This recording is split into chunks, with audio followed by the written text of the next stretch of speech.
Kwani wewe ndio nani? Uko na fedha? Uko na makoloni? Pepoloni? Na hayawani? Ringa mtu anaweza kuwa ni president wa Zimbabwe. Mimi ni princess wa nini? Wales. Hoho. Yes. Na filifili. Yes. Hata haijafikwa. Ndio unaita fisa. Ya usikie kitu mzuri ni vanilla.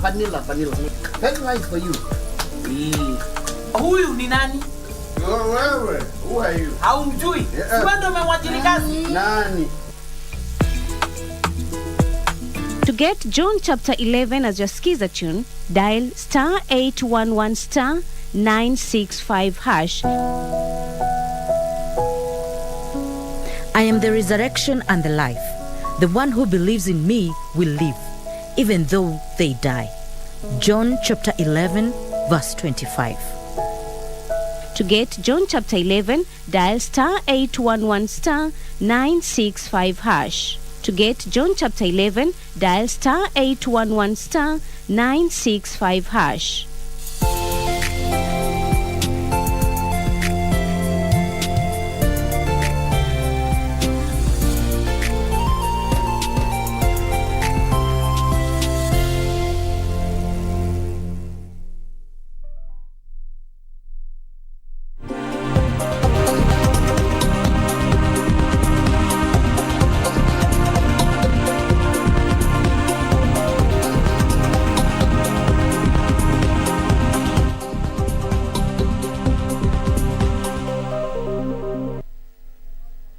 Good morning to you. My name is Daniel Wahome and welcome to Sports Check on this Monday morning. It is the 13th day of June 2022. We'll be taking a look at different stories, the African Championships where Kenya topped the medal table and also the Safari Rally. But before that, today the Ambassadors Conference is taking place at the Windsor Hotel, and let us now join the team that is there, and that function is being officially opened by the Cabinet Secretary for Foreign Affairs, Ambassador Rachel Omamo. Let us listen in. You see a person who is trying to show that our security must be people-driven, must be people-based, but it is a security that must be based on a common ideal and a common desire for a freer and better world. And I think he has done so with such grace, such dignity, and such acuity. And I'd like us to try and unpack some of these things as we go forward, and to see how we can blend them into the new foreign policy stance that we are seeking as we leave this conference. That sense of common security was also seen in the battles we were fighting for vaccine inclusion, for a trade that integrates Africa better into the world order. It is a sense that we all have a right to exist, and we all have a right to live in a world that enables each country, each person to appropriate opportunity and to grow and to be valued. The third thing that I saw President Kenyatta do very, very well was to engage in actions for peace, actions for fundamental peace. And we have seen him tackle issues regarding peace and security with a view to reaching stability based on negotiated settlements, based on the principle of reconciliation, based on the principle of give and take. This idea that if you want to move forward with people, there has to be a yielding. And that yielding is a cost to the self, but a bonus to your opponent. And we've seen him do it, even here in Kenya, with the handshake, which many people have belittled. But what was that? It was a yielding. It was a yielding in favor of the country. You have to give up something. There has to be sacrifice for peace. There has to be sacrifice for stability. There has to be sacrifice for hope. And these are the messages that we have been articulating as we have been dealing with the crises in our region, whether the difficulties that Ethiopia went to, whether the difficulties Sudan has been going through, or South Sudan, or Eastern Congo now. What are we saying to our brothers in Eastern Congo is that there has to be a yielding. There has to be a yielding so that the force of belligerence can be diffused. It can be deflected and used as an instrument for hope. And I see it so plainly when I see President Kenyatta dealing with his colleagues in the region. His message has always been yield. Yield for peace, yield for space, yield for people. So I want us to look at how those actions for peace either are a continuation of previous actions for peace that were driven by President Kenyatta's predecessors, by President Kibaki, by President Moi. Is there something about the way in which we Kenyans think about peace that we need to crystallize and define in ways that others are able to learn from? It's not enough for our leaders and for our ambassadors and for all of us who engage in foreign policy not to be able to crystallize these things into philosophies, into principles, so that they can be taught to others. So in your reflections, reflect about our actions for peace. Are they unique, or are they just an extension of what others do? How do we engage? And why do we feel as a country that it is our obligation not only to seek peace internally, but also to seek peace in our near and far environments? And one of the things that I am pleased that President Kenyatta was able to do was to take the issue of diversity, the challenge of managing diversity, right to the United Nations Security Council. And you know, while we were there, everybody thought that that challenge was an African thing. That it's only Africans that can't deal with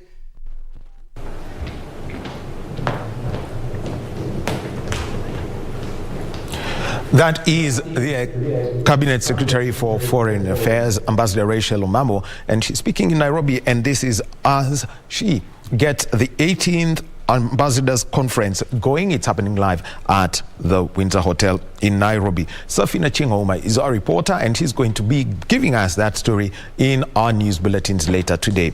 Also happening now is the Federation of Kenya Women Lawyers, FIDA, and together with the Kenya Editors Guild and the Electoral Law and Governance Institute for Africa are holding a conference in the city. Let us move over and listen into this.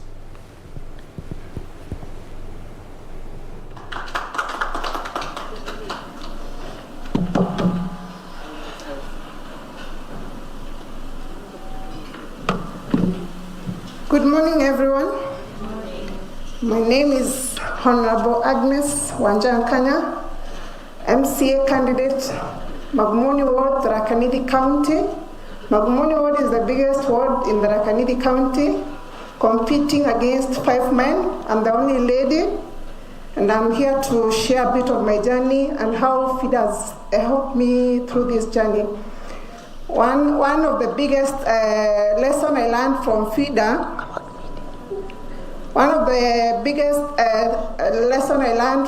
is about focusing on the ballot. So I didn't want distractions. I focused on the ballot, and I didn't want to go to independent. So I chose to focus on small parties so that I can be on the ballot. That was my major goal. And the other thing about media, I got a chance when I was waking up early in the morning by NTV. They were like, "Are you ready to come to the studio tomorrow in the morning by 6 a.m.? I was not prepared, but since Nkaona this is a golden chance, I had to be prepared. I just jumped for the chance and I took it. One thing I know I've come to learn about this politics, winning is in the mind.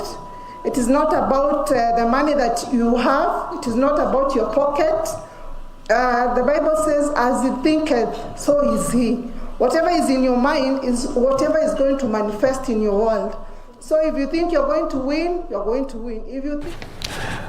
Yes, that is a meeting that is taking place in the city, and this is FIDA and the elections. They're meeting with the Electoral Law and Governance Institute for Africa and the Kenya Editors Guild. That's one of the stories we're looking at also, in addition to the 18th Ambassadors Conference. And remember, building up to the Day of the African Child, we shall be doing that. And also the athletics team that was in Mauritius for the 22nd edition of the African Athletics Championships is expected to touch down at the JKIA at 11:20 a.m. Our reporter is Bernardo Kumu, is going to be keeping us updated on the preparations for that. And also happening today is going to be the launch of the forensic laboratory at the Directorate of Criminal Investigations headquarters on Kiambu Road. This is a new facility, state of the art. For those who've been given a chance to walk around the lab, they were quite impressed. And the person who's going to officially open that, cut the ribbon and make sure that the functions of that lab start is His Excellency the President Uhuru Kenyatta, and that function is going to be starting, say, from the next hour. So those are some of the stories that we shall be looking at. Well, on Sports Check this morning, we are going to be looking at two events, all to do with speed. One is the Wrc Safari Rally. Shakedown is on Wednesday, the 22nd, with the rally proper starting on the 23rd. At the KICC with the Kasarani Super Special, and then down to the Nakuru County, where the rest of the event will take place. And the clerk of the course for the Wrc Safari Rally, Gurveer Singh Babra, is going to be joining us in the next hour. But right now, let's talk about Team Kenya. In Mauritius, they topped the medal table, 10 gold, 5 silver, and 8 bronze medals. Remember, there were also 10 gold medals coming in the 2018 championships in Asaba. Quite some difficult conditions for the athletes who are there, but eventually 23 medals, no mean feat in the very wet and windy conditions that they had to face at the Côte d'Or Stadium in Redwi, Mauritius. Well, we're going to be joined by a member of our sports desk, Patrick Muleka. Patrick, welcome. Thank you, Wahome. And Patrick, first of all, the overall performance, 10 gold, 5 silver, and 8 bronze. And considering that yesterday was a day when the athletes, picked them up, starting with the race walkers in the morning, overall, how would you rate this performance by Team Kenya? Looking at what they went through, we're talking of the conditions down there. It was not conducive for runners from Kenya. We're also looking at the preparations. Remember, after the COVID, when the COVID came in, preparations have not been up to the best, as we can say, when we look around Kenya, also in Africa. But looking at how they performed, I was so impressed, especially we're talking of the record, having the record of 400 by 100, 4 by 100, and also talking of 100 meters, getting that as we can say a first after like 32 years. That was a good feat for Kenyan team. And also comparing that we are actually on top of Africa for the second time running. That's also very remarkable. Okay. So let's go straight to the event. And the first gold medal was the men's 100 meters. It was won by Ferdinand Omanyala, 9.93, but he had to battle against Akani Simbine, who also clocked 9.93. So when they went down to the milliseconds, it turned out to be 9.972 and 9.930. The battle between these two, how much more will it continue? Okay, before Manyala came to this race, we were talking of Simbine every time. We were talking of the last 4 to 5 years. We were talking of Simbine. Simbine has been actually, we can say, the giant of African short races. So Omanyala beating him is actually telling him that, it's not just about South Africa, it's now about Kenya. So we are going to have that battle between Simbine for a long time. Also, there is another young guy from South Africa, that's Alkana. He's also a good guy, We expect this to continue, perhaps going to the Commonwealth, perhaps. We are going to see them also competing. And overall, for somebody like Omanyala, they say you may have the records, but the medals really do matter. Yeah. This is the first major medal. This is the first major medal for him. What's the outlook for him, knowing that in 10 days he'll be back in Nairobi for the Commonwealth and World Championship trials, plus the opportunities that come with those two events? I think this is like a morale booster for him, because people have been saying you are getting these meets and you get, you get the timing and you are number one in Kenya, in Africa, but we want to see medals. In what we just had in Mauritius, he got 2 medals in 100 by 4 and then also 100. And somehow he did not make it in 200. We expected that he has at least a hat trick. They need to be better, but for me it's a good start. He has now 2 medals from Africa, and it's now the king of Africa. He can pick it up from there. Well, the other gold medal that Omanyala was part of is the 4x100 meter relay gold. Okay, just some background, because Patrick had mentioned about 32 years. The last Kenyan to win 100 meters, the 100 meter title at the African Championships was Joseph Gikonyo in 1990 in Egypt, and he did a double in the 100 and the 200 meters. 32 years of waiting. That's an entire generation. I mean, when he won it, Omanyala wasn't born yet. That's how long we've had to wait. Yeah, but then the 4x100 meter relay gold, taking this title from South Africa, the quartet of Dan Kiviazi, Samuel Imeta, Mike Mokamba, and Omanyala in the anchor leg. It's also remember that in this kind of races, we are talking about not just South Africa, we have also Botswana, yes, who are also very good, and also Nigerians. So we expected to have competition, but from where we were seated, we were thinking perhaps Kenya will get position 3, but they surprised us. Remember that quartet. We're talking of Mokamba, we're talking of Omanyala. They've been doing very well in trials and also in this country. So actually, they did well in terms of beating South Africa, who are the queens of 100 by 4 or 4 by 100, and then Botswana. And the whole thing is 39.32, 39.75, and it's the official result that, kind of caught everyone, how would I put this? By surprise. Yes. By surprise is the kind of gap that, Kenya created by the time they went to leg 3 with Imeta and Mokamba having, done the passing of the baton very quickly.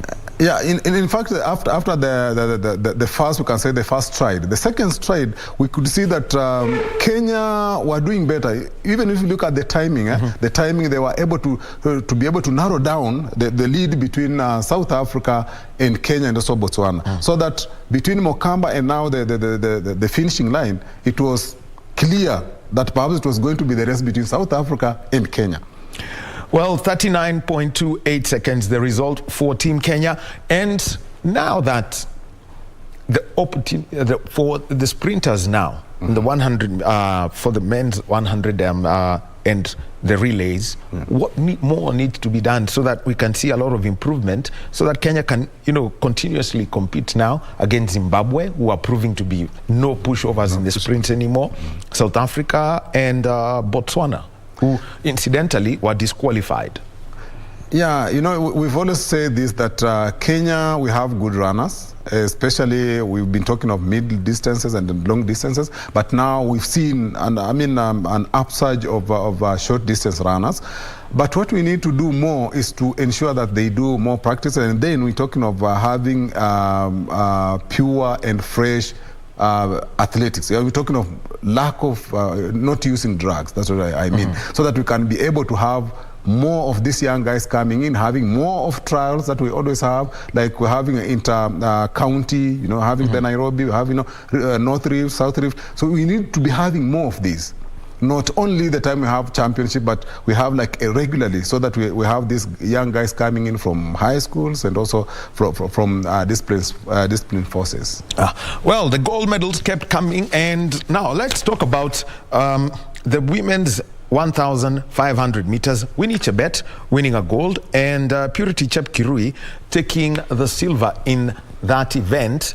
For some time, you know, everyone says the 1,500 belongs to Faith. We know she's kept these championships. She has her eyes on the world championships. She really would want, you know, to be at the top of her game in this distance. Your take from this, given that they were running in very wet conditions, the race was slow, 4 minutes. You know, when you do 4:16 in the 1,500 meters, that's slow. Yeah, people will say that. Okay, we always say that that is slow. But again, you look at where it was. I mean, like we said in Mauritius, it was so wet, you know, all that. It is a slow. It was a slow race compared to her standards, and also the people who are participating in that particular event. But again, we can give it to her, because look at what she went through to win this race, you know. But we know she can do better, and she's always done better. So we still have to put our gold on her. Well, but overall, the outlook now to make sure that Kenya is competitive going into the Commonwealth Games. We know in the Commonwealth there won't be any Ethiopia, but we've got the Australians, we've got the British, who will definitely want to fly to represent their nations well in Birmingham. Yeah, we're saying that lack of Ethiopians will give Kenya an edge. But again, you've mentioned more about, Britons are good. And also we're talking of, you know, so you'll find that some of these Britons actually train in Kenya. Yes. So they understand the Kenyan terrain, they understand the tactics. So it means that as we go there, yeah, we're saying that they might perform well, but again, we need to have good team selection. And I think that is the most important thing, because we are going to have the championship, the national championship, before we move to that stage. So we expect that when we do the trials, we have a strong team, not looking at lack of Ethiopia participating in that because it's Commonwealth, but having to look at making sure that it's the best out of what we have. And also having new guys coming in. Remember, most of the time when we have trials, we get new girls coming in. And we want to have more of them, especially in trials. Despite the fact that we've been having hitches up and down about that particular race. Okay. Well, the other gold medal coming in from Beatrice Chebet in the women's 5,000 meters. And here's the story. Beatrice Chebet is the reigning world cross-country champion at under 20 level.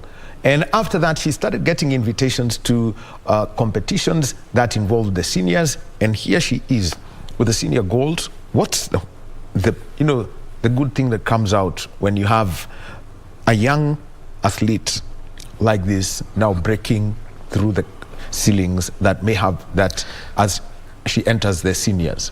Yeah, we remember very well in we're talking of 2018. 2019. 2019, yes. 2019. When she was there trying to participate in events, we're talking of 3,000. You remember also 5,000 when we were having a cross country. She also participated in even 10,000, you know. So we're talking of a strong person who's come through ranks and having gone and now decided that I'm going to specialize in this particular event. And now you're talking of under 19. You remember in Aarhus? Yes. She was there 2019. You remember what she did? Yes. She has come to the now we can say she's now of the age, right? And I think that has helped her coming from under 20, under 19, under 20, and now going for the seniors. And I think that is the kind of spirit we need to have in this country, that we have to nurture. You know, you can even be under 19, but you participate with the seniors, you know, so that you can be able to have that endurance. You can be able to have those tactics so that you get them right when it comes to senior races like these ones. Well, and also the other medal that came in the women's 5,000 meters, we had a bronze medal coming in from Caroline Nyaga. She not only won a bronze, but then went on to win the 10,000 meters women's gold. For Caroline Nyaga, she's with Team Police. dominated the cross-country events, the police cross-country earlier, and look at where she is now. About Caroline Nyaga, I can say for me it was a surprise, though she's been doing locally well, right? Yes. But when I saw her in that team, I was like, okay, let's see what she can do. And trust you me, she's shown it that she can do that. But I'll perhaps be able to advise, okay, just to, as I can say on a lighter note, that she should be participating so much in the, the Diamond Leagues, getting the international recognition. But I think that was the platform. She's now made it in Africa. Now she can be able now to move out. How, when an athlete doubles in the 5,000 and 10,000, we've seen Vivian Cheruiyot do that, and even her, and she won 2 world titles, when doubling. How important is it for athletes to pick up on these long distance races? We always have a problem. Remember, when you have a double, sometimes it becomes tricky, especially if the short races come before the long races. If you are having like 5,000, 10,000, or 3,000, 5,000, and you start with the lighter one. The lighter one is like 3,000. You win that one. Then we go for the longer one, which is a 10,000. 10,000, you are going to have what we call burnout. You are going to burn out. But if you see someone having that endurance to go for 3,000 or 5,000, then go for 10,000 and then win both, then that is a very good athlete. Because it's not easy. And you will find that perhaps like you remember what we had with Sifan Hassan. Yes. When she went for 5,000 and then later 10,000, she was struggling 10,000. Because you win 5,000, you have all your energy. Then perhaps you have the 10,000 coming that day or the day after. You have no time to recover the energy and all that. So I can say this, she's a very strong lady. If she goes for that and she continues like that, she's very strong. Well, gold medals, and so far we've only touched on 5 gold medals. Then Abel Kipsang. Finally, somebody is saying, we know of Timothy Cheruiyot. We know of Eli Manangoi, George Manangoi. But now there is Abel Kipsang in the 1-5. Abel Kipsang, we saw him coming, by the way. And people were saying, and I remember in 2019, people are saying, perhaps this is the guy that's going to come up to compete with Manangoi or to take over from Cheruiyot, remember? And I think now it is of age. He showed, we can't say that it was an easy thing, but remember it's an African thing. But again, as we say, let's see the Commonwealth. Let's go for championship, not talking about the World Championship outside Africa. But I think he's of age. And look at the way the way he demolished that. Okay, in the beginning, we have that crowd, but later, he was himself. Well, and as you can see from the pictures that are on your screen, those were the conditions. Running, and you can imagine, you're running a competitive race against strong athletes, and all that is in front of your eyes is mist. That's what it was like in Mauritius. A 1,500 meter goal coming in from him. But what about somebody like Kumari Taki, who had performed well in the first heat and is coming from injury? What would you say about him? Kumari Taki, he's been a guy who's good, but again, the issue of injuries has always dogged his competitiveness. We may say that he recovered well, and even him being in the team, we are saying, okay, let's see what he can do. And for sure, let's assume that he's not going to have those injuries once again, and he'll be able to perform. But he performed very well, especially coming from a long injury. Out of practice and out of that, he did perform well for Kenyan team. Well, the 1,500 meter goal, that story continues as Kenyans continue to pack the medals, and this was at the 22nd edition of the African Senior Athletics Championships that were taking place in Mauritius, and Team Kenya is expected to arrive back today at 11:20 a.m. Keeping tabs on that is Bernard Okumu. Now, Julius Yego. Everyone talks about the king of the javelin. He's had his low moments. He hasn't done 80 meters in 2 or 3 years. But yesterday, he won a 4th African title, including defeating Egyptian Ihab Abdel Rahman, who won the Kipkeino Classic at the Moi International Sports Center Kasarani last month. Ihab Abdel Rahman went to the event as the favorite, but Yego prevailed. Seeing Yego back, 75, 76 has been the norm for him, but here he is getting closer back to the 80s. Yeah, we can say that it's a fall, rise, because prior to this event, if you'd ask, many people tell you, Yego is finished, Yego is gone. You know, he's been doing well, but of late, but I think yesterday he showed us he has the stamina again. He can be able to give us the best, you know, and defeating the champion, we can say the champion from Egypt, that was the best fit. But again, we're still asking the questions. Consistency, you know, that's the issue, because he need to continue now. We weren't talking of 8 meters, we're talking of, you know, 8 going forward. He has to continue going, I mean, having 8 and above. Not today, you know, remember when we went for world champions, he did not even afford to go 7, 8. Yes, he didn't do 78, and the Olympics was the same. And even Olympics. So we're talking of a man who, we can say he blows cold and, you know, hot at the same time. But if he can be able to consistently continue from where he left yesterday, then we'll have another gold coming back to Kenya. Well, the Commonwealth Games are coming, and there is somebody known as Peters who's got the best throw in the world this year, 93 meters 7. And that's a kind of competition that Julius Yego is going to face from the athlete from Grenada. People who are doing 87, 88, 89 meters up to or over 90 meters as something that is consistent. And looking at how much for the, we know Kenyans are, we picked up something that is equivalent, that can only be compared to what we would say, the British press and their football. How they can batter you so hard because you're performing badly. How much more support can we give him so that we see the Yego of 2015 was doing 87 to 90 meters as a habit? You know, one thing that I know Kenyans are good at is looking at a result and then being able to compare that result for now and what you used to achieve before, then being able to play it like it's normal. You know, we need to have Kenyans who will come back and say, you know, this is ours. Yego was having, we're talking of 87, but now he's less than even 80. We're talking of 78, you know, something like that. We need to come out and say, you know, Yego, you can do it, even on social media. But sometimes some people will say, okay, he's won the African. I saw some of the comments, he's won the African, but will he be able to compete with the best from, you know, we're talking of South America, we're talking of, you know, no, it's about being comfortable and happy with what we have, so that we can be able to push him, you know, push him harder. That, you know, you belong to us, you can do better. You know, you are at 8, we're talking about 87. We can be able to go even up to 90. It's possible.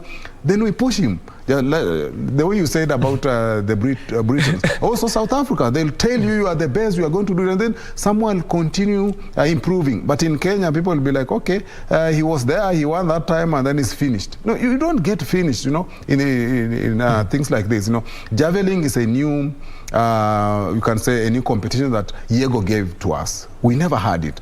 And we need to continue pushing him, telling him, you know, you can achieve, and have perhaps young ones coming in and then be able to push and push, perhaps be able to get, you can't know, perhaps in the next Olympics, we're talking of 90, then something happens, you know, someone gets injured, then he goes for 89 or 87, then he becomes world champion again. Well, talking about injuries, well, Yego had a throw that won him a silver medal in 2016. He got injured after that throw, had to pick his medal on a wheelchair. We wish him well as he moves on with that. Then Jarinta Mawia, the women's 800 meters, and the story is, where exactly is Kenya? We've seen Mary Mora from 400 moved to the 800, and she's able to run 1 minute 58. But for Jarinta Mawia winning these 800 meters, revival for Kenya finally? Revival for Kenya, you know, we've been talking about this. You remember Wahome have been talking about in the forum that we need to have who is going to replay, who is going to move to have 800. And let's assume that we are going to have her. We are just, we are excited that finally we are going to have a female 800, and then we start raining again. Because when you look around, we're talking of Americans are there, we're talking of Jamaicans are there, we're talking of from New Zealand are there. New Zealanders are there also trying to compete with us. And before Russia were banned, you remember they were very good in that. Yes. So we're talking of having 800 female now coming to compete. And we are happy. We are saying perhaps Jacinta Mawia will be able to do it for us. And keep it at that level. Well, that 800-meter gold turned out to be one of the silver lining for Team Kenya. And then, yesterday morning, race walking. And Kenya has dominated the race walking scene, especially in the women's side. For a very long time, we had Grace Njoe, I think 7-time African champion, and anytime she went to the Commonwealth Games, she was always there. And here, yesterday, somebody who's taken up from her, Emily Ngei, winning the 20-kilometer race walk. And remember, there was also a bronze medal coming in from Sylvia Kemboi with race walking in Kenya. Race walking in Kenya, I think that's... Because I think the next is the Commonwealth Games. Can we see this continuity? I think we'll see it continuing, especially for the females, but we still have a problem the other side. The other side, Gazimba won as usual. He won as usual, but we're talking of one guy or two guys. But for the women, I think we are doing well, and let's assume that we'll continue the good work going to Commonwealth. But in Africa, I think we've dominated. We've dominated, and they know, walking race. The ladies from Kenya are very strong. Even if they do what they know, they'll win. But we want now to put the other level. When you go to Commonwealth, you go to Olympics, we need to continue with strong team. As I was mentioning that the male, we still have a problem. But I think with the practice, all that, we can have a contingent of like 5, 7 who are very competitive, instead of just having 1 or 2 that we are very sure we can bet on it, that was going to give us gold or silver. Well, Samuel Gadhimba won a gold. The other athlete is young Harrison Wanyonyi. He did not finish the race. Remember that Samuel Gadhimba won a bronze at the World Race Walking Championships in Muscat. Took place about 3 months ago. For Gadhimba now, he's the dominant force. Wanyonyi, how much work needs to be done so that the under-20 champion can now progress? Because he's now competing with the seniors, he can progress. Yeah, I remember Wanyonyi in under-18, under-20. Under-20 actually he won. Then we were like, now the next person. And even if he didn't finish, I think he needs a lot of training and a lot of endurance and also a lot of practice. And I think he can learn more from Gadhimba.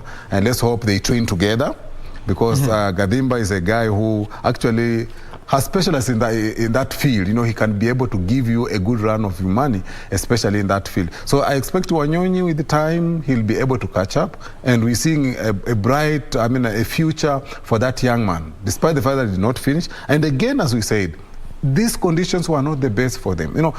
Running in that kind of conditions, say the truth, if it were perhaps the European they live in, some of them will say we are not going to run in that kind of environment. But this is Africa. No, we are tough. We're tough. But you see, it's we know some events had to be stopped because of some storms. And yes, and the conditions, there was a storm in the Indian Ocean about 10 days ago, a very heavy storm that did cause a lot of havoc in the Indian Ocean. Maritime work, there are a lot of maritime processes have been delayed, and also winds hitting parts of the African continent. Mauritius being in the heart of the Indian Ocean, you'd expect that even as the storm receded, it would have been bad, and that is what we did see. So those are the gold medals that were won. Just a run back of them. Winnie Chebet in the women's 1,500 meters. Farina Nomanyala in the 100 meters. Beatrice Chebet, 5,000 meters women. The men's 4x100 meter relay team. Caroline Nyaga, the women's 10,000 meters. Abel Kipsang, the men's 1,500 meters. And we also had gold coming in from Jarinta Mawia in the 800 meters. Julius Yego in the javelin throw. Emily Ngei in the 20-kilometer walk race, and Samuel Gadhimba in the 20-kilometer walk race. Now, the men's 800 meters, Kenya has the Olympic champion. reigning Olympic champion, but everyone saying, look, we need to get our game right so that we just don't rely on Ferguson, Emmanuel Korir. I know that right now we've got also Wanyonyi coming in and everyone's talking about him. We've seen him win a Continental Tour Gold event, win in Rabat. But a silver coming in from Nicholas Kiplagat. What would the outlook be for the championships that are coming in July? Because you're talking about the Worlds and the Commonwealth. Wahome, perhaps I have to ask you this question. How many athletes are we supposed to have in 8,000? 800. 800. In the 800. Yeah. I mean, Kenya should produce a full. The national championships normally were the mini world championships. Okay, so then that means we are going to have, for sure, we are just going to have the medals 1, 2, 3. Because looking at that contingent of Ferguson, we're looking at now Nicholas Kiplagat is coming in. We still have Wanyonyi there. I think we are just going to have a sweep. I mean, and Kibet. And Kibet. Those are 4 guys, so they'll decide who will be number 1, 2, 3. You know, we go back to where we used to be in 2006, 2004, because this is a very good contingent of athletes for 800 meters. We're talking of Ferguson, talking of now. Nicholas is coming in. I did not rate him big compared to Wanyonyi, but I think he gave us a surprise. So I think in the national trials, AK will have some work cut out. Well, and it is true. It's going to be very tough. Remember, the 24th and the 25th at the Moi International Sports Center, Kasarani, 2 days of selecting the teams are by invitation only. You must have met the anti-doping criteria, and also you must have gone through education, and your records must be good with the Athletics Integrity Unit. Maximila Imali, she missed out on the national record in the 200 meters again when she was running in the final, but taking a silver in the 200 behind Aminatu Seni of Niger. First, who's going to stop Seni in Africa this year? You are talking of Aminatu. That was big, huh? You know, that was big because for sure I just saw the results. I did not see the rest, but I think that was a race that if I were there actually watching it, it would be difficult for me to decide or to know who will win. But we can say that finally Kenya is coming of age. Yeah, that's what I can say. That Imali is going to give them some work to do. Well, and for Maximila Imali, we know that for Maximila Imali, she's a national champion in the 100 meters. As we let Patrick, have some sip of some water so that he can do that. Maximila Imali, champion over 200 national champion of over 100 meters and also over 200 meters, taking a silver medal behind Aminatu Seni. And and eventually she did that. The other silver medalist that we had there is Daniel Simiu, taking a silver in the 5,000 meters, and also the women's 4x400 meter relay. And so we'll be coming back to you, Patrick, shortly as we talk about that. And the other medals that came in, Veronica Mutua in the women's 400 meters, taking a silver medal. Jeffrey Kirwa, a bronze in the 3,000 meter steeplechase. Olympic medalist Benjamin Keegan did not get a medal. Then we had Wais Manwere in the 400 meter hurdles. Then we had Abraham Longosiwa in the men's 10,000 meters. And the pictures that you are seeing there, that's the 4x100 meter relay team that was there. So I think Patrick has recovered, but at the moment, let us listen to the post-race interview of the men's 4x100 meter relay team. So I'm here with the man of the moment, Ferdinand Mayala, African champion, something you've always wanted. Yeah. It's one of the titles that I've always wanted and dreamt of, and it's a stepping stone towards the championships coming. So it was nice. Let's talk about that race. I mean, everyone in the stadium we were waiting for that time. 10 minutes. You guys were waiting for the time as well. 993, you and Akani Simbine. It was some race. Yeah, that was a great race, I must say. And thanks to Akani, who pushed me, because if I could have been alone in the front, maybe I could ease up or just not pushed hard. But thank God, I am the one who came to the top. I mean, see, it's good for African sprinting that, you know, we have athletes who are consistently running sub-10s, who are at the very top of their game. You know, it means we could actually challenge for medals at the World Championships, at Global Championships. You know, you are still going to meet Akani, and hopefully both of you will get to the finals of major championships. Yeah, of course. I hope we take this African sprinting to the next level as we go for the World Championships and again the Commonwealth, because we're again meeting at the Commonwealth Games. So it's a good thing that Africa is now emerging and having more than one person representing the continent. And I'm looking forward to a very great championship coming ahead next month.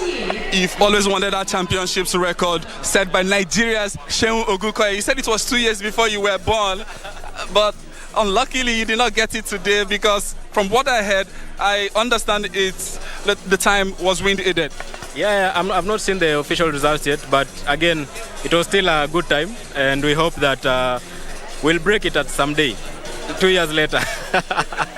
All the best, Ferdinand, and hopefully you and Akani get to the final and even maybe win a medal for the continent. Thank you, yeah, I appreciate it. With Team Kenya's Ferdinand Mayala. Oh, sorry, I don't know the names of your teammates. Please, can you do the honors? Yeah. This is Samuel Imeta. Yeah. He's upcoming. He has a 10.2 in Anthem. He'll go to the same. He has a what? 10.27. Yeah, this is Mike Mokamba, the national champion for 200 meters also. Running 200 specialist. Gold medal. You defeated Nigeria, South Africa. I mean, no one saw that coming. Well, there's a strong team because you're anchoring for them. But I didn't think personally that you guys were going to win gold. Maybe because I'm rooting for Nigeria. But you people stunned everyone. You are making a statement. You know, it's not about the countries who are coming to run. If you put that in mind, you will lose your game before you start it. So for us, just coming here, we wanted the gold medal. Really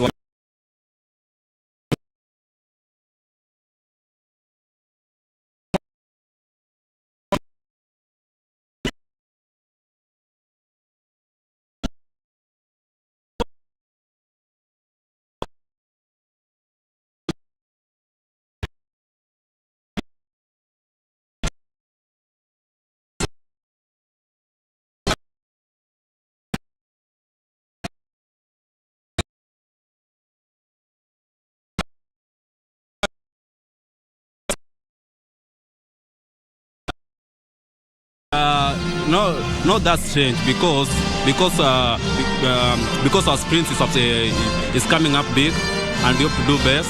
You see, Ferdinand Omanyala, the Africa fastest man, and the top 7 person in the world. So our sprint is coming, and we hope to do the best in the coming future. Sorry, this interview they are playing the national anthem of Nigeria, my Nigeria, you guys. But thank you for stopping by. We need to go for a medal now. We have the Kenyan national. Thank you. Okay, we had the Kenyan national anthem. Well, there you had it from Team Kenya. That's the quartet that won gold in a 4x100 meter relay. Speaking of champions, and so that was a quartet of Omanyala, Mokamba, Kiviazi, and Imeta. Well, the first Kenyan team to win the 4x100 meter relay gold in the at the African Championships. Well, let's continue with our conversation with Patrick Muleka here. And Patrick, well, good that you're okay. At times, speaking here really can do some things to your throat, but good that you're fine. Wanted to speak about Daniel Simiyu, finishing second, just by about 2 seconds, 13:36.79 by Amare Tegen of Ethiopia. And we had 13 minutes, 38.79 by Daniel Simiyu. Given the conditions, running 13:40 or faster is quite good out there. But what hopes are coming through from Daniel Simiyu? And also last week, we saw Nicholas Kimeli breaking the meeting record at the Rome Diamond League, a record that had been held by Eliud Kipchoge, running 12:46. What's the outlook for Kenya, knowing that there's been, a slump in the 5K? Yeah, there has been a very big slump in 5,000, and we've always said that after Eliud, then we were like, that's the end of it, because he switched and went to marathon, then that's the end of it. So we've been talking of Ethiopians coming in, also strong contingent from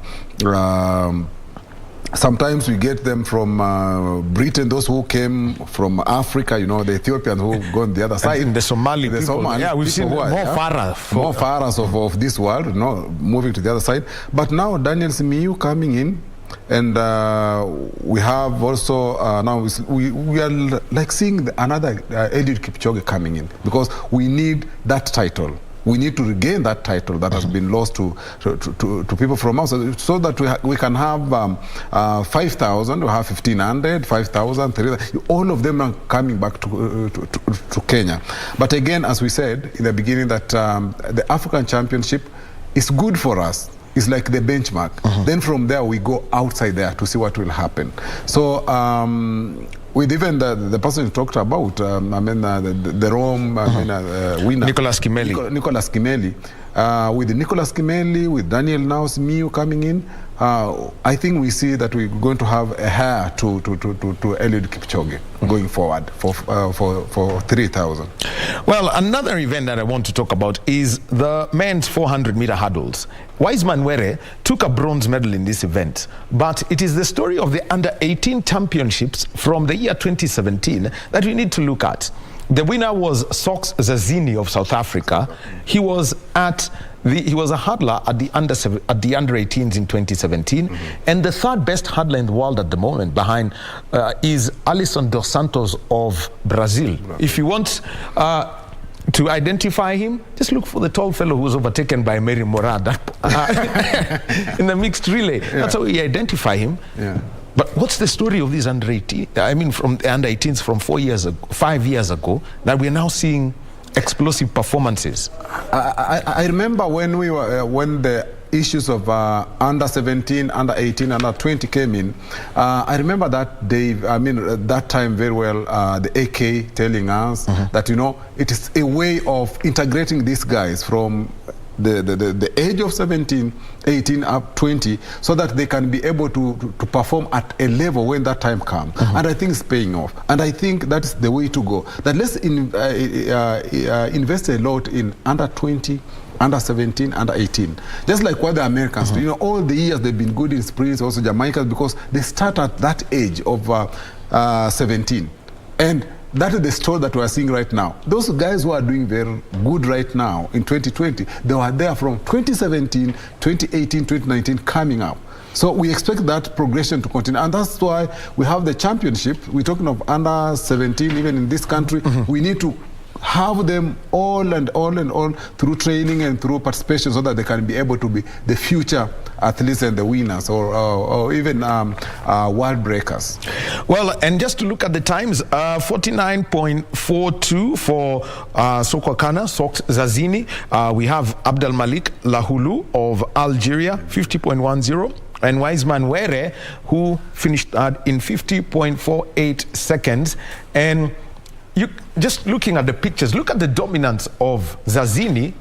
How much more can we expect from him, knowing very well that, you know, there is the Kenyans will have to face him again at the Commonwealth Games and at the World Championships. That's, I mean, good work to be done. I think we need to do a lot more, because as we move on, it's like we're talking of a very strong person here. And we need to do a lot in terms of perhaps keeping pace from the beginning. And I think this should be tactical. Like I remember Chariot doing that. You need to be tactically well informed about the pairs, about the finishing, so that the time we're talking of perhaps 20 meters to go, then you are there and be able to kill it off. But we might have that person for a long time. Just look at the pace, look at how, you know, very strong, very strong. Well, overall, for Team Kenya now, the focus now moves on to the Commonwealth Games and the World Championships, with the trials coming up. Invitation only on the 23rd, rather on the 24th and the 25th. Patrick, from what we have seen overall. First, let's talk about the steeplechase. What are the prospects for Kenya, knowing that Sufyan Bakali has dominated this, and looks like at the moment we don't have somebody who's running 8 minutes flat in the men's side? On the men's side, Wahome, we still have a problem. And I think this problem, we waited for a long time. And Bakali has dominated. We're talking of the world. Every time you see him there, unless Labda has an injury. But if there's no injury, this is a guy who's always been beating us or beating, we're talking of Africans, also even the world. So I think we need to do a lot in terms of ensuring that the steeplechase comes back. And also we had, we've seen Nora Jeruto. She is now running for Kazakhstan, and she is running for Kazakhstan right now. She's dominating the steeplechase. Well, that has been I'll look at the African Athletics Championships. The team is arriving in the next 25 minutes, 11:20 a.m. at the JKI, and Bernard Okumu is a reporter there, and he's going to be keeping us updated on the event as Team Kenya arrives. We shall be taking a short break right now, and when we get back, we continue with another sport about speed. In 10 days' time, all the big petrol heads of the world will be in this country and blowing the dust. We're talking the Wrc Safari Rally. We'll be joined by the clerk of the course, Gurveer Babra.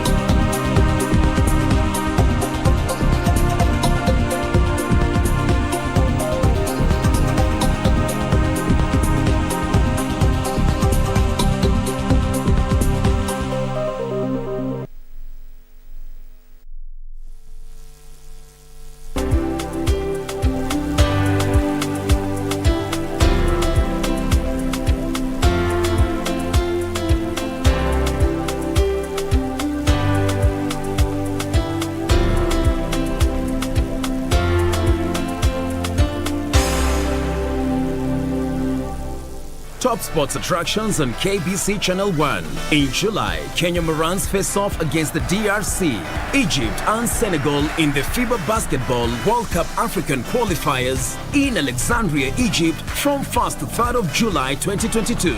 Also in July, Kenya plays South Africa in Rugby League test matches in Nairobi with a return fixture set for October. Still in July, watch the World Athletic Championships from 15th to 24th July live from Oregon, USA as Kenyan athletes seek glory. Followed by the 22nd Commonwealth Games from 28th July to 8th August live from Birmingham, England. In August, join our coverage of the World Athletics Under-20 Championships from the 1st to 6th of August 2022 from Cali, Colombia. Then, in November, catch the World Half Marathon Championships on 13th November from Yangzhou, China. Now that's what sets us apart as KBC Channel 1, your true sports partner. I can't stay here and accompany you. After I become a human, I won't remember what happened, and I won't remember you. Is it because he's no longer here? The one he was waiting for was you. Me? But why me? You want the soul gem? If you still value the time we spent together, please let me borrow the gem. That day I met you was the worst thing that ever happened to me.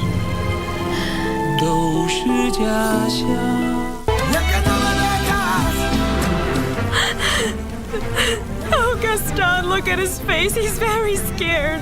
He doesn't understand what's going on.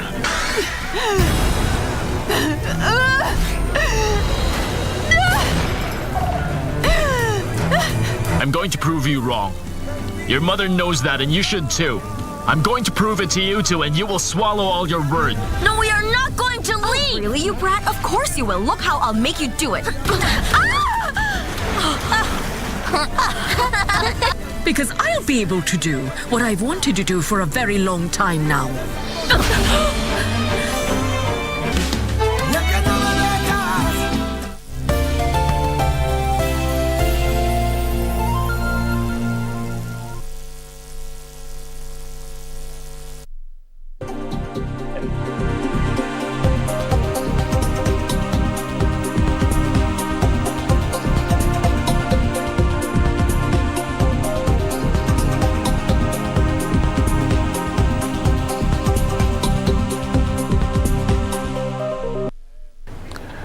And welcome back to Sports Check on this Monday morning, the 13th day of June 2022. It's a day when the Team Kenya that was at the African Senior Athletics Championships arrives at the JKIA. 11:20 a.m. is the time that the plane is expected to touch down. Bernard Okumu will be there, to see the reception of the team. And also this morning, FIDA, the Federation of Kenya Women Lawyers, they together with the Electoral Law and Governance Institute for Africa and the Kenya Editors Guild, they were having a conference and talk on how to work well around the protection of women and the law and when it comes to elections in the country. Also, we have got the 18th Ambassadors Conference that's happening at the Windsor Country Club.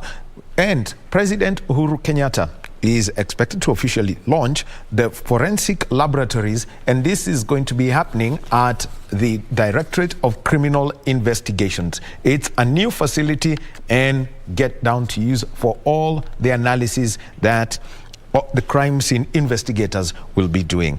And also remember, it's a Day of the African Child, plus also happening at the Milimani Courts. Remember that there are 3 panels on disputes that have been set up by the IBC. So they are listening to those disputes and making decisions as to who can present their papers to a returning officer or who will not be allowed to present their papers or whose candidature will have to be withdrawn. Serafina Robi is our reporter at the Milimani Courts. But right now, let's get on to another conversation, still about speed. And 10 days from now, the Wrc Safari Rally is going to be flagged off at the KICC and head to Kasarani. Then after Kasarani, straight to Nakuru County, where the heart of the activities are. And in studio to talk about it is the person who's involved with basically making sure that every participant is comfortable, they meet all the regulations and everything is obeyed to the rule. The clerk of the course, Gurveer Babra. Gurveer, thank you and welcome to KBC. Good morning. Good morning. And let's start with this. It's been quite a long journey ever since the WRC was included in the WRC calendar. The first event was to be in 2020. The pandemic happened, but eventually the preparations continued and we had the first event last year. What are the big learning lessons? Well, big learning lessons, as you can imagine, we hadn't had a WRC event on the continent for 19 years. So there's a lot of things that we had to catch up on, a lot of training that we had to do. And basically that was just to see how where rallying had gone to in 19 years. And for some of the trainings that you had to do, number one, getting the route ready. I know that's basic. That's the one thing that I know gives you sleepless nights. What was the process of picking the stages? The stages, we just have to ensure that they're close enough to the service park so that the cars can come back in time. The roadworks, they're hampered by the rains that we've had recently after our regional event a couple of months ago. So we've had to redo some of the roads. For the spectators, because the numbers definitely will be huge, what are the rules for that stage? Well, it's an open stage for spectators. But my recommendation is to get there as early as possible so you can get a nice place to view from. It's like with any stage in rally. The sooner you get there, the better position you get. And for Kasarani, knowing how it's the work that's being done there, how different is it from last year? Those sticking to it. We're sticking to it. There've been a lot of work going on to make sure that there's a lot of work on dust suppression that's been going on at Kasarani. Wow, okay. Yeah. How do you do the dust suppression? Because I know from what I saw last year, I think anyone who went there and had a white shirt like ours came back with one, had something khaki.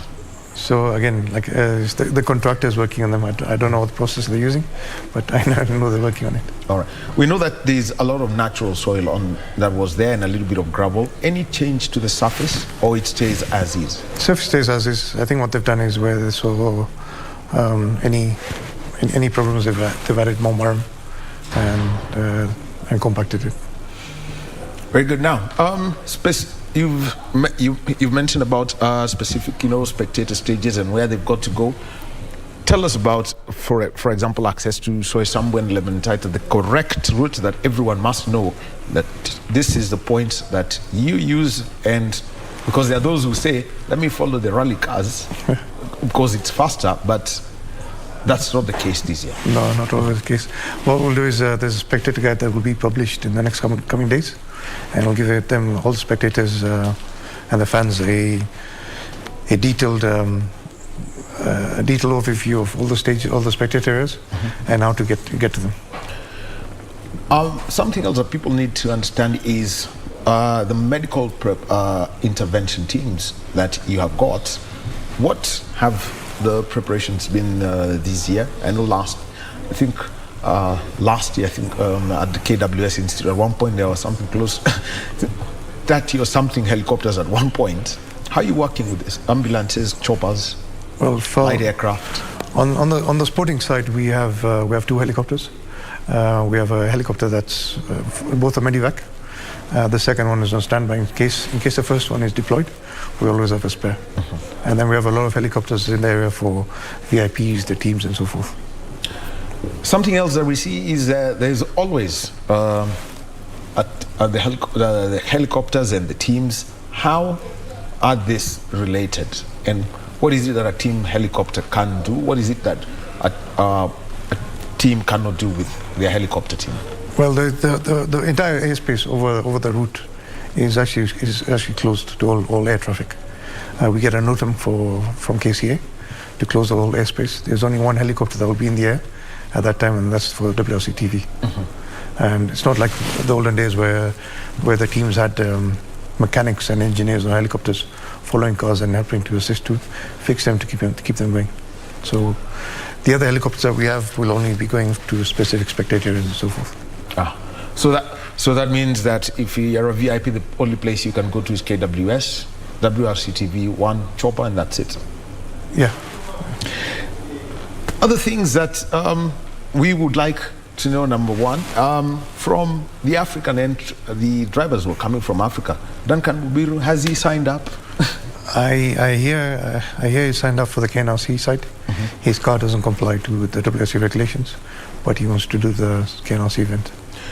And for the KNRC event, looking at how many entries you got for that so far? I'm not sure. I need to, entries closed today. I'm on my way to the office to find how many entries there. All right. And looking at what the schedule is, we know that it's priority 1, then 2 and 3. So around what time would we see the KNRC? Oh, straight after. It's we treat it as one event. It's only that the scrutineering part is like different. The stickers will be different to differentiate between the WRC entries and the KNRC entries. We know that there are people who may want to be a part of what happens at the KWS when like last year with the VIP. How would you want to engage the public? Health Gate, Soisambu, or where you've got some other the finish? How do you want the spectator management guides? How many people would you say is a little bit too much? No, I mean, rallying is all about spectators. Without the spectators, we're not there.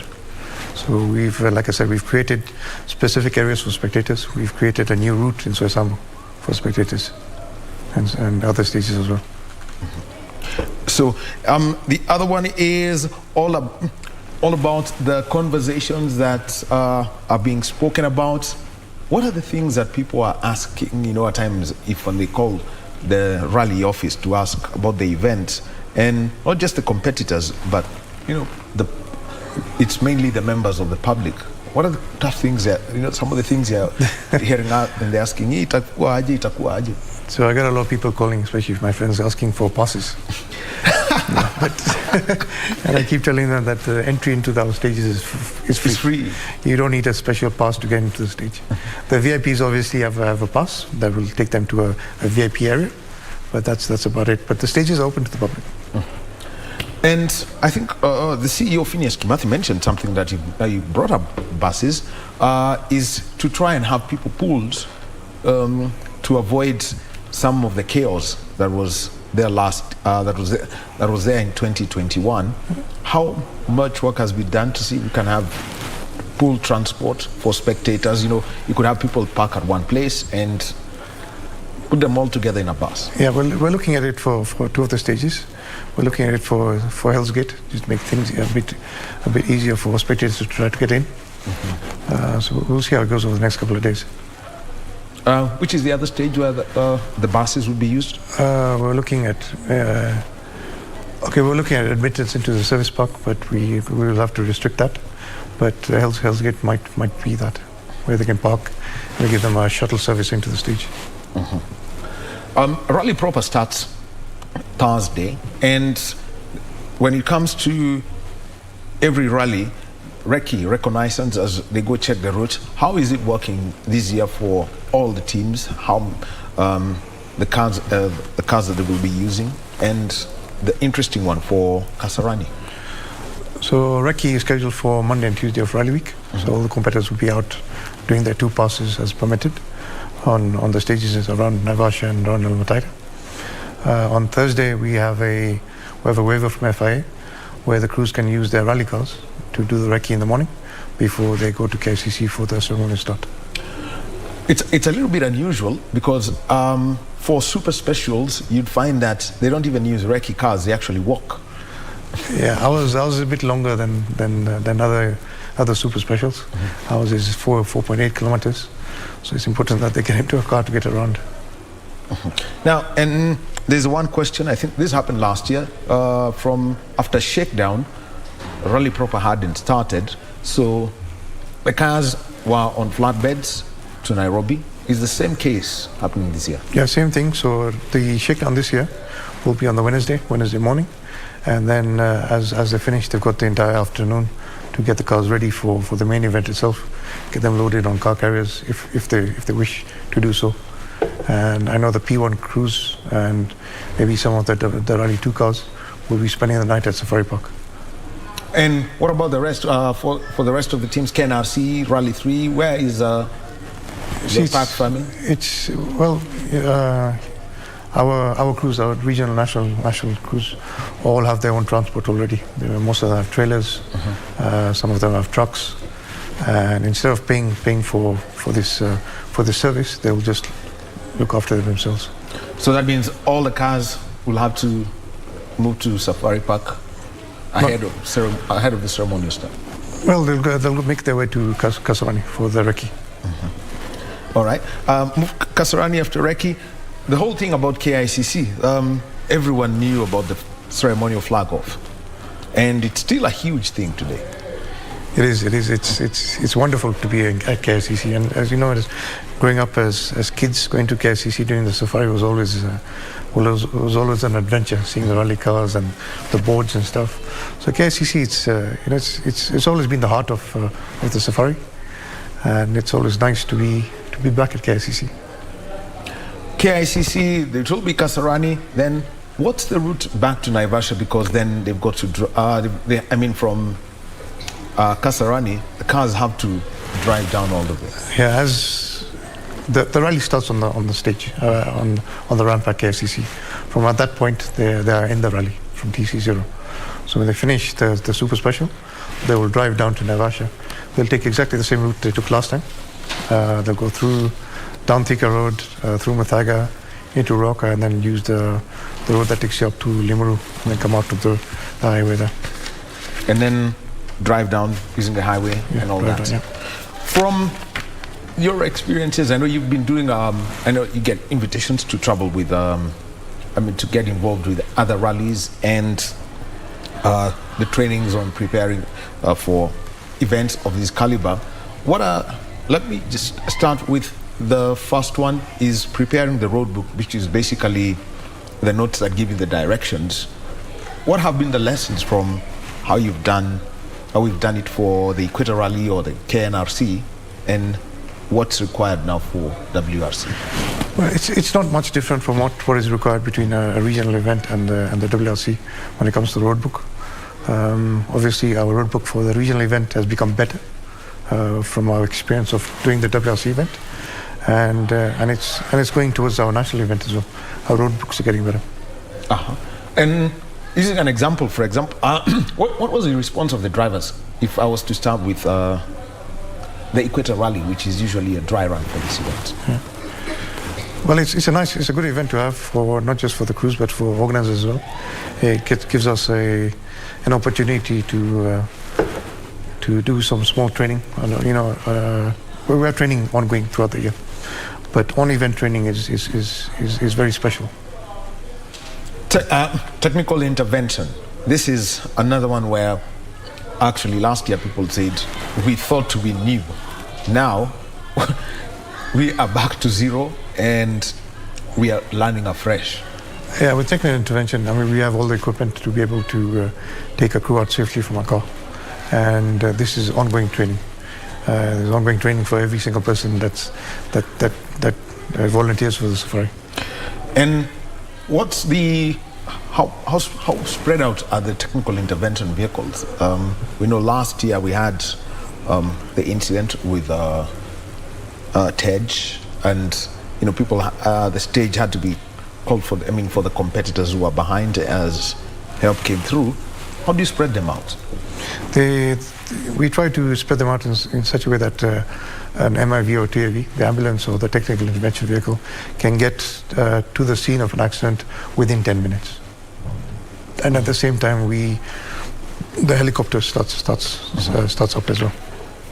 Then the other one is the safety marshals. And for Kenyans, please listen to those people. Gurvi, you'll be the one to speak. Otherwise, they'll just say, we were home and the important thing this year is with the hybrid cars is that they have a sequence of lights on the front and on the sides.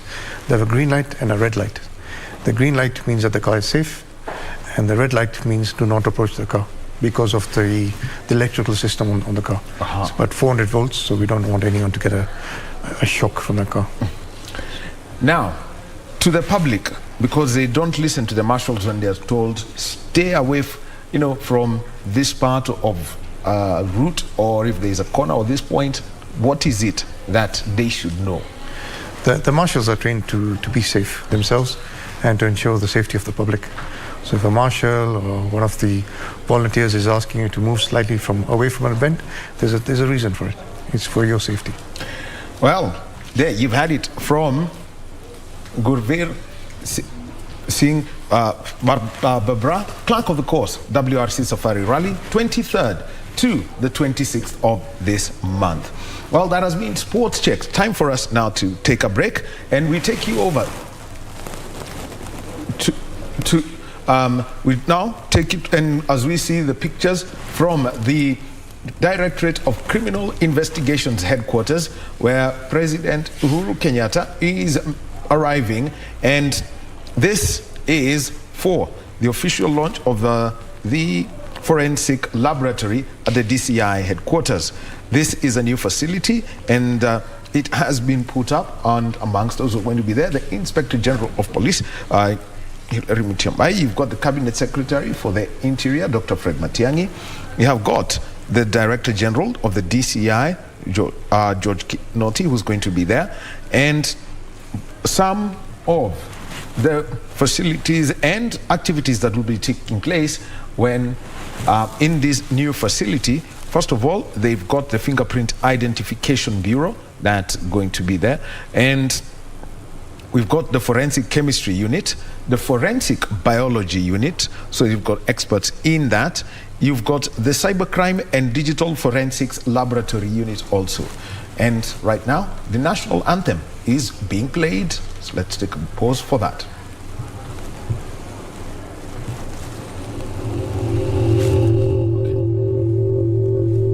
All right, so that is the National Anthem of the Republic of Kenya is being played at the DCI headquarters. President Uhuru Kenyatta, who is going to be officially opening the forensic laboratory, and other services and activities that will be there. There is cybercrime and digital forensics laboratory unit, and this uses for identifying, seizing, preserving, and analyzing digital evidence. So that's what's going to be there. It conducts recovery of SMSs, contact lists, IMEI, videos, email route analysis. So if you're going to be, bullying people online, well, you're in trouble. Forensic imaging and acoustics, trying to find out voice identification procedures as they come through. Then you've got the forensic crime scene unit investigations team. If anything happens at any place in the country, they will be collecting all the evidence. Then